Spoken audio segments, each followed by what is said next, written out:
Okay, so we're live. We're going to try this again. This is a podcast that I want to do it with Suzi. My name is Max Duarte. This is Suzi Duarte. She has she has SoCalCorgis.com and SoCal Corgis on Facebook, and it is a hobby where she breeds corgis. There's a lot of interest in corgis, so we thought we'd do a podcast, and we love our dogs, so we thought this might be interesting for people.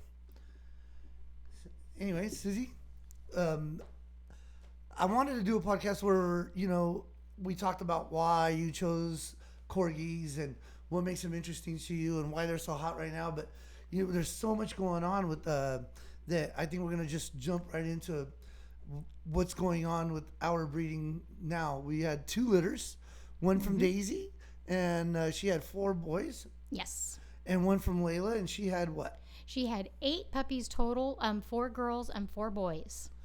And these pups are there's 2 different color pups, right? Can you describe them all while I turn on the fan? It's pretty hot in here. Yeah, well, we get 2 different colors, and we have reds and we have red-headed tries, and the red-headed tries they're actually born, the puppies have black heads, the hair is black, and then it recedes back, and they'll end up having a red head with a black, basically, saddle on their back. There are other colors also. Those are the only two colors I can have. Although there's a possibility of a sable here or there, but there's also a sable color, which is there's a peppering of black throughout the hair, especially on the tips of the ears, and there are different degrees of the sabling on the sable color dogs. There's also fawn, which is very, very light and tan kind of color, and black-headed tri, and they're born with black on their heads, and that stays there. Sometimes it ends up looking like a black mask, and then sometimes it will be more black on their face. I thought I saw a pure white one once too. Is that normal? No, that's not normal, but they're really cute. They're called Whiteleys, and it's an outcropping, and it's not in breed standard, but they're real cute. Daisy has some. I noticed some sabling on her back now. Yes, she does. Which I don't think it was there in the beginning, right? She had a little bit, but not much at all. And a lot of the times that'll go away more so than getting more. But yeah, But she's not a sable. She has some sabling though. Okay. This is Daisy's 2nd litter? Yes. And how many for Layla? This is Layla's 3rd litter. And how many pups did Daisy have the 1st litter? She had 6 puppies. They all made it? Everything was fine? Well, she had 7, but she retained 1, meaning that it wasn't born. I do ultrasounds on the dogs before, actually to find out if they're pregnant or not. And then we do at about 30 days, which is halfway through the pregnancy. And then about a week before they deliver, I do another just to kind of see where we are with the puppies. And both times it showed 6 puppies. But she ended up having another one, and that was retained. She ended up having it not with no surgery, but the puppy was delivered not alive a couple of days after the rest of the puppies were born. She was real sick from that, right? No, she wasn't sick at all. She seemed a little lethargic or something. I remember we took her to the vet. Yeah, what happened was it was actually on Father's Day, and the puppies were born 2 days before on Friday night, and then she was fine. She did great. Then on Saturday, she was good. She was totally good, took care of the puppies, seemed completely fine. And then on Sunday, she was lagging a little bit. She didn't seem that great. And she was exhibiting behavior that made me think there was something going on. And when I can't see in the dark, so I had taken her out to go to the restroom at night, and because of the discharge after birth, I was wiping her behind, and I realized it appeared to be a puppy coming out, but it wouldn't deliver on its own. Wow. So these are sometimes unforeseen expenses that you have when you're breeding a dog. Sometimes you have to go to the vet because of something like that. Yeah. But this time we had a foreseen expense. You with both these dogs, you actually scheduled C-sections. I did. And for tell us a little bit about the differences between how did the experience go with delivering naturally with Daisy and in the C-section. Start with naturally. How did that experience go? Well, it was good. I mean, she did have that retained puppy, but as far as the whole whelping process for her, we didn't know anything was wrong. She did great. She delivered the puppies. We had to pull a couple of puppies out. They needed a little help. They needed a little help, but it was no big deal. We didn't have any sort of an emergency. You didn't have to mouth to mouth any puppies. No, not that time. But she had the puppies, and again was great for a day and a half, and then we found out about the retained puppy. But she was, other than that, and then after they delivered the puppy, that one puppy, she was fine, completely fine. She didn't have any sort of infection or anything, which can for sure happen. But it seems to me that a lot of these corgis, when they have their puppies, they like to have them at night. So it was pretty much a long night for you and maybe 3 or 4 other people that came to join the festivity. Yeah, it's pretty much always going to be a long night because the dog's either going to be in labor the whole night and you're watching like a hawk, or the puppies are going to, or that's going to happen during the day and the puppies are going to be born during the night. And they're not born all at once. No. It's like one an hour. Yeah, and Daisy did really well with the first litter. The puppies were all born within some half an hour apart to an hour apart with no big lag times in between. Sometimes they'll take a break for like 3 hours and you're waiting there to catch and there's no puppy to catch, and that's kind of it can be a really long and exhausting night because you've already been excited, and now that whole day or for hours you're anticipating, and now you're exhausted waiting for puppies. Yeah, with the C-section, I thought we were going to eliminate some of that long night issue, but and we did, I think, with Layla, right? She had a pretty successful C-section. Oh yeah, we took her in. She was actually scheduled for Monday, but I really thought she would have the puppies on Sunday, but she actually had them on Saturday. And I used Yorba Regional Animal Hospital in Yorba Linda, and they're wonderful. And I called them up and said, hey, it looks like there's, things are starting. And the reason we needed the C-section is she had 8 puppies, for sure, possibly 9. And she was huge. And consulting with the vet, being as big as she was with so many puppies, that the muscles get stretched and they may not have the ability to deliver to push out all those puppies. So we decided to do, and they were big puppies too. Yeah.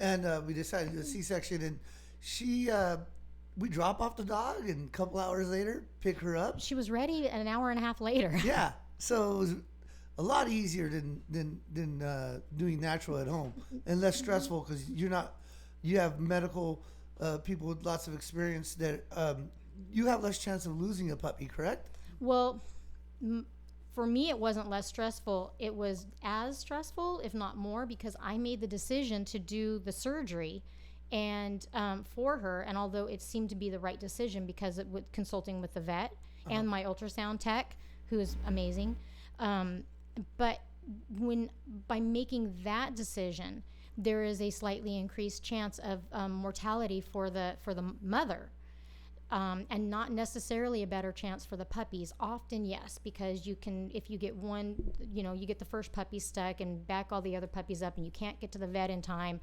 Bad things can happen. You can lose a whole litter, but it's not often you lose the mother in a natural delivery. You can lose all the puppies, but it's not often that you lose the mother in a natural delivery. Like you said, where we went, they were in very good hands. They do C-sections how many a day? Oh gosh, I think that day, and I had asked them, is it a full moon or something? But I don't know. I never checked on that. But they were, back to back to back C-sections on a Saturday. Wow. Yeah. Like you were. I felt like I took that into yes, yeah. Exactly. Yeah. Okay. Well, I think you made the right decision. So Daisy. Layla, when we picked her up, we actually, she fed the puppies right there on the spot. She was very happy, came home, took care of her dogs really well. Daisy's a little bit different. She's a really good mom, and she's always loves puppies. Wow. And he said he's had only one, so. So it's not that the odds are against her. You just felt like you were. I felt like I took that into. Yes, yeah. Exactly. Yeah. Yeah. Okay. Well, I think you made the right decision. So Daisy, Layla, when we picked her up, we actually she fed the puppies right there on the spot. She was very happy. Came home, took care of her dogs really well. Daisy's a little bit different. She's a really good mom, and she's always loves puppies. But the I think maybe the anesthesia. She had a little bit of a different reaction to the anesthesia. I think so. And neither of the dogs have ever been under general anesthesia, but they the vet had told me when it was time to pick her up that everything went great, told me the puppy count, and they were boys and the colors. It was really cool. But they said that, she was having a little trouble waking up. No worries. It's normal. But they wanted to keep her a little while longer. So they kept her more for about 4 hours instead of an hour and a half. And when we picked her up, she looked drugged. She looked druggy. She was a little loopy. Yeah. So, and then we didn't stay there and have the puppies nurse. And they had said that she had no milk. And I saw signs that there was, something coming in that was not usual for her. But we got her home, and when we put her with the puppies, she was it appeared that she was nipping at the puppies. Now, she just might have been on, drugged up, or she might have not been nipping. She might have just been licking them vigorously, but it really looked like she was nipping at them. So that scared me. Yeah, but she's been feeding them yes. and cleaning them and taking care of them very well. It took 24 hours, and I was worried about the puppies getting the colostrum for the antibody effects and all that. But by the second day, she was nursing the puppies, so that was good. And she's a wonderful mom. She's not going in the whelping box like she should to take care of them, but I'm doing that. You're going in there. What I think happened was I told her that I would help her. I always tell the girls, I'm going to help you. We'll be a team. So she's holding me to that. Oh, yeah. Yeah. So I get to help a lot. Excellent. Good for you. So how many hours have you slept the last 5 days? Oh, in 5 days, I think I've slept 7 or 8 hours. Total. Yeah. A lot of 1 hour naps, half-hour naps, and that's throughout the entire night. We had some fussy puppies because you think it was because Layla, the canned food was giving her gas? I think it was that because she had it for sure, and two or three of the puppies had it really bad to where they were definitely in pain. And it was scary. And the strange thing was Daisy had some of the canned food too. And 2 out of her 4 puppies also had really bad gas where they bloated up. And when you rubbed their belly, it sounded like a balloon. It had that echoey sound. Yeah. It was really, and I thought something was going to rupture in those puppies. But after about half an hour, I rubbed their bellies and I talked to them and I burped them and all that. And they ended up being just fine. And you just stopped using that food. Yeah. And it's a good food. It wasn't sitting right with the moms. And sometimes the good food doesn't sit right with me. Everybody's different. And like we said about the anesthesia, dogs may react differently to it, just like people react differently to it. Sure. And same with the food. But it's a trial and error thing sometimes.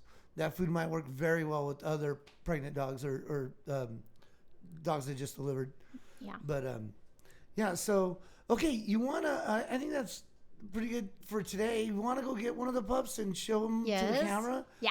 We want to show different pup every day so that you guys could get an idea of how big they are, how they're looking, how they're moving. She ran into Layla's room, so this is going to be one of the older pups. These guys are 10 days older than Daisy's.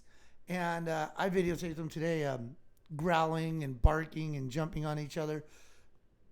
It's on it's on my Facebook page.